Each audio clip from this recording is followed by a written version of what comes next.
अस्सलाम वालेकुम नाज़रीन, मैं हूं फिर गौर चिश्ती। आप देख रहे हैं जी डिजिटल। नाज़रीन, आज का व्लॉग मैं पहली दफ़ा ऐसा हुआ है कि मुझे व्लॉग करते हुए मुश्किल पेश आ रही है। बड़े हैवी हार्ट के साथ मैं व्लॉग कर रहा हूं क्योंकि इस वक्त पाकिस्तान की जो सूरत हाल है वो दर्दनाक, भयानक और बड़ी तकलीफ़दा है। इस वक्त पाकिस्तान मुश्किल से दो चार है और जिस तरह से कानून का और जमहूरियत का मजाक बनाया जा रहा है उसकी मिसाल माजी में कभी नहीं मिलती। नाज़रीन, आज इस व्लॉग में हम बात करेंगे डॉक्टर शेरी मज़ारी साहबा और फयाज़ुल हसन चौहान के बारे में कि किस तरह से डॉक्टर शेरी मज़ारी साहबा को मजबूर किया गया और उनको पार्टी से और सियासत से हाथ धोना पड़ा। और 1 मिनट लगाए हैं डॉक्टर शेरी मज़ारी ने आपके इस निज़ाम को नंगा करने में। 1 मिनट में उन्होंने सब का तिया पांचा कर दिया है, आपका इदारों का भी, आपके इस कानून का भी और आपकी इस नाम निहाद जमहूरियत का भी। दूसरा जो हमारा टॉपिक है वो फयाज़ुल हसन चौहान है कि किस तरह से इमरान खान ने फयाज़ुल हसन चौहान की डूबती सियासत को सहारा दिया और उनकी सियासत बचाई। और किस तरह से आज मैं बताऊंगा कि फयाज़ुल हसन चौहान ने झूठ बोले हैं प्रेस कॉन्फ्रेंस में कि ये हो गया, वो हो गया, ये मसले थे। आज मैं सबूतों के साथ आपको बताऊंगा कि फयाज़ुल हसन चौहान झूठ बोल रहे हैं। नाज़रीन, पहले हम बात करते हैं डॉक्टर शेरी मज़ारी साहबा पे कि वो एक शानदार शख्सियत की मालिक थी, जिस सोच पे मबनी वो सियासत करती हैं, जिन असूलों पे वो सियासत करती हैं, ऐसे सियासतदान पाकिस्तान में कम पाए जाते हैं। डॉक्टर शेरी मज़ारी का एहतराम मुखालिफ पार्टियों में भी किया जाता है और अपनी पार्टी में भी उनका मकाम बहुत ही आला है। नाज़रीन, हुआ ये है कि डॉक्टर शेरी मज़ारी साहबा को 1 साल पहले भी जब ये हुकूमत चेंज हुई थी तो तब भी एक 50 साल पुराने केस में गिरफ्तार किया गया था। डॉक्टर शेरी मज़ारी के साथ जो मसला है वो दरअसल मसला बड़ा पुराना है। वो एक अना का मसला बन चुका था उनके खिलाफ कि अब जो चौथी या 5वीं दफ़ा जब उन्हें गिरफ्तार किया गया है तो आपका जो केयर टेकर CM पंजाब है मोहसिन नकवी साहब, वो कहते हैं कि मुझे तो पता ही नहीं पंजाब पुलिस ने गिरफ्तार किया। शहबाज शरीफ को जब उनके इत्तेहादियों ने कहा कि शेरी मज़ारी पे बताया जाए कि कौन सा ऐसी FIR है जिसकी वजह से उन्हें गिरफ्तार किया गया है, तो शहबाज शरीफ ने भी IG से पूछा तो उसके सामने सबका मतलब आपके इस मुल्क का प्राइम मिनिस्टर जो पंजाब में CM है वो भी कहता है कि मुझे नहीं पता कि पंजाब पुलिस ने पकड़ा है। हालांकि इस वीडियो में मौजूद है कि आखिरी दफ़ा से पंजाब पुलिस लेने आई थी उनके घर से। तो नाज़रीन, 4 केसेस में जब 4 दफ़ा उनकी गिरफ्तारी हुई तो उन लोगों ने, जो लोग उनसे ये फैसला करवाना चाहते थे, ये फैसला उन पर मुसल्लत करना चाहते थे, शदीद तशद्दुद के बाद, ज़हनी टॉर्चर के बाद जब वो नाकाम हुए तो आखिरी अरबा क्या किया। नाज़रीन, इससे पहले मैं आपको बता दूं कि जितना भी कोई बहादुर शख्स हो ना, जितना भी कोई दिलेर शख्स हो, जब भी वो फैमिली की बात आती है, जब औलाद की बात आती है तो वो हथियार फेंक देता है। चाहे कोई जितना गैरतमंद हो, आप उनके सामने उनकी औलाद का जिक्र करेंगे और थ्रेट करेंगे तो वो हथियार फेंक देता है। 5 दफ़ा गिरफ्तारियों में डॉक्टर शेरी मज़ारी साहबा के साथ जो सलूक रखा गया है वो मैं आई विश के वो डॉक्टर शेरी मज़ारी साहबा खुद आके बताएं ताकि हमारी आवाम को भी पता लगे कि पाकिस्तान में जमहूरियत नहीं, बनाना रिपब्लिक है। नाज़रीन, 5वीं दफ़ा जब उन्हें गिरफ़्तार किया गया और सारी उनकी कोशिशें नाकाम हो गई तो उस वक्त डॉक्टर शेरी मज़ारी साहबा, जिनके खामन का 4-5 माह पहले इंतकाल हुआ था, उनकी जब बेटी का नाम लिया गया, उनकी फैमिली का नाम लिया गया, मैं वो अल्फाज नहीं दोहरा सकता जो कहे गए हैं, तो जब उनकी फैमिली का नाम लिया गया तो उस वक्त डॉक्टर शेरी मज़ारी साहबा ने ये फ़ैसला कर लिया कि अब मैं PTI नहीं, सियासत ही छोड़ दूँगी। कोई भी गैरतमंद शख्स जब उनकी औलाद का नाम लेकर थ्रेट किया जाता है और वो भी बिलखसूस बेटी का हो तो मैं नहीं समझता कि कोई भी बंदा वो स्टैंड करेगा, अपनी बेटी को, अपनी बेटी की इज़्ज़त को कुर्बान करके पॉलिटिक्स करेगा। तो डॉक्टर शेरी मज़ारी साहबा पाकिस्तान की एक बहुत ही शानदार सियासतदानों में उनका शुमार होता है और इस तरह से उनको ये निकाला गया ज़बरदस्ती, तो मैं समझता हूँ कि ये PTI को नुकसान नहीं है बल्कि ये पाकिस्तान को नुकसान है। और ऐसे सियासतदान इस दौर में, इस गंदी पॉलिटिक्स में, जो कि अब मौजूदा दौर की पॉलिटिक्स है, उस दौर में ऐसे सियासतदानों की शदीद कमी है। तो डॉक्टर शेरी मज़ारी का जो केस है वो आप देखिएगा कि ये हुकूमत की और इनकी जान नहीं छोड़ेगा।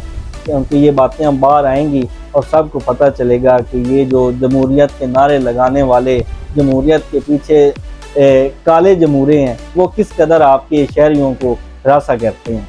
तो नाज़रीन, दूसरी जानिब फ़याज़ुल हसन चौहान पे मैं बात करूँगा। फ़याज़ुल हसन चौहान जो है वो प्रेस कॉन्फ्रेंस करते हैं और उसमें वो एक लंबी तमहीद बांधते हैं कि जी ये हो गया, मेरे साथ ये मसला था, इमरान खान ने मेरे साथ ये ज़्यादती की, फलां हो गया, फलां जूम मीटिंग में मैंने उन्हें कहा तो उन्होंने मुझे शटअप कॉल दी और इतने अरसे से मुझे तो वो खुदे लैंड लगाया हुआ था और ये हो गया वो हो गया। अब आप नाज़रीन, आप इस पे तबसरा करने से पहले, इस पे मैं अपनी राय पेश करने से पहले मैं आपको एक क्लिप सुनाता हूँ फ़याज़ुल हसन चौहान का। आप ये क्लिप सुनिए और उसके बाद मैं आपको बताता हूँ इसके बारे में कि ये शख्स कैसे झूठ बोल रहा है और कैसे इमरान खान ने इसकी डूबती सियासत को बचाया था। फ़याज़ुल हसन चौहान का एक बड़ा मशहूर डायलॉग है कि सुलह हो कि जंग हो, इमरान खान के संग हो, सब हमें पसंद है, खून हो के रंग हो। जी नाज़रीन, आपने ये क्लिप सुना। अब हम बात करते हैं फ़याज़ुल हसन चौहान पे। फ़याज़ुल हसन चौहान साहब जो हैं वो फरमाते रहे हैं कि मुझे बहुत इश्यूज़ थे और मैं तो बड़े टाइम से खुद लाइन लगा हुआ था और फलां ढिंका। अब बंदा इससे एक सीधा साधा सवाल पूछेगा, अगर इमरान खान आपको इतना नापसंद करता था और आपके इतने मसाइल थे तो इमरान खान ने आपको टिकट क्यों दिया? आपको PP 17 से टिकट इशू हुआ, जिस हल्के से आप 2018 में जीते थे, और आपकी जो सियासत है, आप 2002 में MMA के इत्तेहाद पे आप इलेक्शन लड़े थे, इस्टेब्लिशमेंट की सपोर्ट के साथ आप इलेक्शन जीते थे, और उसके बाद 2008 में जब आप मुस्लिम लीग काफ की टिकट पर अपने बलबूते पे लड़े तो आपको 4 से 5,000 वोट पड़े थे। ये है आपकी स्ट्रेंथ है और ये है आपकी अक्सरियत। 2013 में भी आप सियासत से उठ रहे। 2018 में इमरान खान ने आपको टिकट दी। पहले आप PP 14 जो हल्का हुआ करता था 2018 से पहले, वही हल्का PP 17 हो गया, तो इमरान खान ने उस हल्के से आपको टिकट दिया। आपने 40,000 से ज़्यादा वोट लिए और आप MP बने। आप अपने मुफाद की खातिर पॉलिटिक्स करते रहे, आप अपने मुफाद की खातिर इमरान खान की तारीफें करते रहे, PTI के नजरियाती रहनुमा अपने आप को डिक्लेयर करते रहे और शो करवाते रहे। और जब भी आपका ये बुरा वक्त आया है, क्योंकि आपने पहले MMA को छोड़ा, उसको बुरा वक्त आया, फिर काफ लीग को छोड़ा, उसके बाद और आप कई पार्टियों से होते हुए आप PTI में आए और PTI में जब बुरा वक्त आया तो आपने अपने माजी को बरकरार रखा और आप बुरे वक्त में छोड़ गए। और अब आप बातें करते हैं कि अब ये हो गया वो हो गया। इमरान खान अगर इतना ही बुरा था तो आप उस वक्त क्यों आप स्टैंड कर रहे थे उनके साथ? आपने क्यों नहीं छोड़ा उनको? आप तो छोड़ सकते थे ना। आपको किसने कोई तलवार तो आपके सर पे लटकाई हुई नहीं थी कि आपने उधर ही रहना है। सिर्फ आपने अपनी पॉलिटिक्स बचाने के लिए, और अब आपको उन्होंने पकड़ा है, आपको 2-4 ही उन्होंने चित्तरपोला उन्होंने आपके साथ किया और आप जवाब दे गए हैं कि अब ये हो गया वो हो गया। आप रैलियां निकालते रहे, आप गिरफ्तारी से पहले 2-4 दिन पहले आप इमरान खान के नारे लगाते रहे और उसके बावजूद आप जाए। फ़याज़ुल हसन चौहान नाज़रीन PTI की टिकट पर इलेक्शन जीता है और ये 2008 में ये जब अपने बलबूते पे लड़ा था 4,000 वोट पड़ा था। इमरान खान ने इसे टिकट दी, इसे पॉलिटिक्स में लाया, मिनिस्टर बनाया, स्पोक्स पर्सन बनाया। तो नाज़रीन, इमरान खान की वजह से फ़याज़ चौहान साहब की पॉलिटिक्स थी और फ़याज़ चौहान साहब हमेशा बुरे वक्त में पार्टी छोड़ जाते हैं।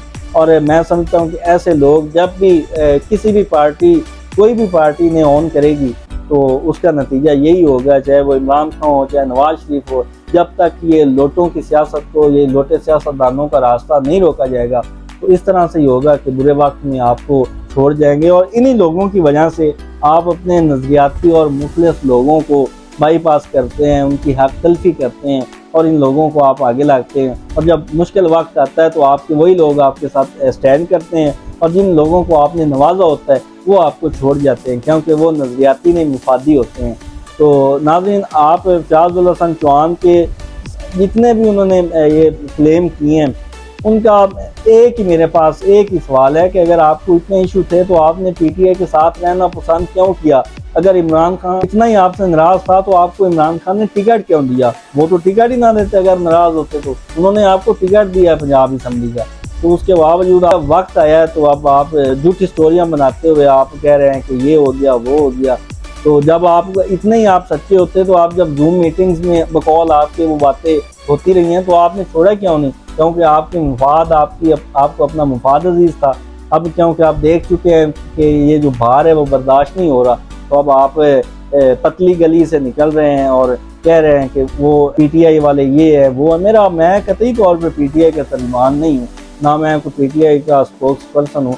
नून लीग हो, पीटीआई हो, पीपल्स पार्टी हो, जब भी इस किस्म के लोगों को प्रायोरिटी दी जाएगी तो जमातों का हाल फिर यही होगा। तो मेरी सारी जमातों से गुजारिश ये है कि अपने लोगों को ऑन करें, अपने लोगों को आगे लाएं जो मुश्किल वक्त में आपको साथ देते हैं, मुश्किल वक्त में आपकी गैर मौजूदगी में आपके बयानिए की जंग लड़ते हैं। अगर आप उन लोगों को बाईपास करके ऐसे लोगों को लाएंगे तो फिर आपका हाल वही होगा। तो बाकी ये तोड़ फोड़ वाली बात रही तो नाज़रीन, मैं समझता हूँ कि कोई भी सियासी जमात चाहे उनको जितना भी दबाया जा सकते वो ख़त्म नहीं हो सकती। आप पीपल्स पार्टी का मिसाल आपके सामने है, नून लीग की मिसाल आपके सामने है, इसी तरह पीटीआई के साथ जो कुछ हो रहा है तो ये एक वक्त है, गुजर जाएगा। पीटीआई ख़त्म नहीं होगी, दोबारा से ये पार्टी असर नौ फिर से ये सर उठाएगी।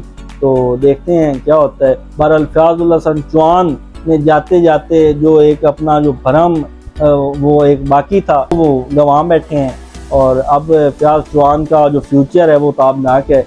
नून लीग ये हनीफ अब्बासी को इन्होंने हराया था 2002 में और उसके बाद ये 2018 में जीते हैं इमरान खान की टिकट पे, तो इन्हें तो कोई मुंह नहीं लगाता था। तो अब फयाज चौहान का कोई फ्यूचर नहीं है। नून लीग के अपना कैंडिडेट है, पीपल्स पार्टी का वैसे कोई पार्टी वोट नहीं है, पीटीआई अपना बंदा लाएगी और फयाज चौहान का हाल वही होगा जो 2008 में हुआ था कि 4000 वोट पड़ेगा और ये भाई साहब की जो सियासत है वो ठुस हो जाएगी। नाज़रीन, अगले ब्लॉग के साथ दोबारा हाजिर होऊंगा, तब तक के लिए मुझे दीजिए इजाज़त। अल्लाह हाफ़िज़।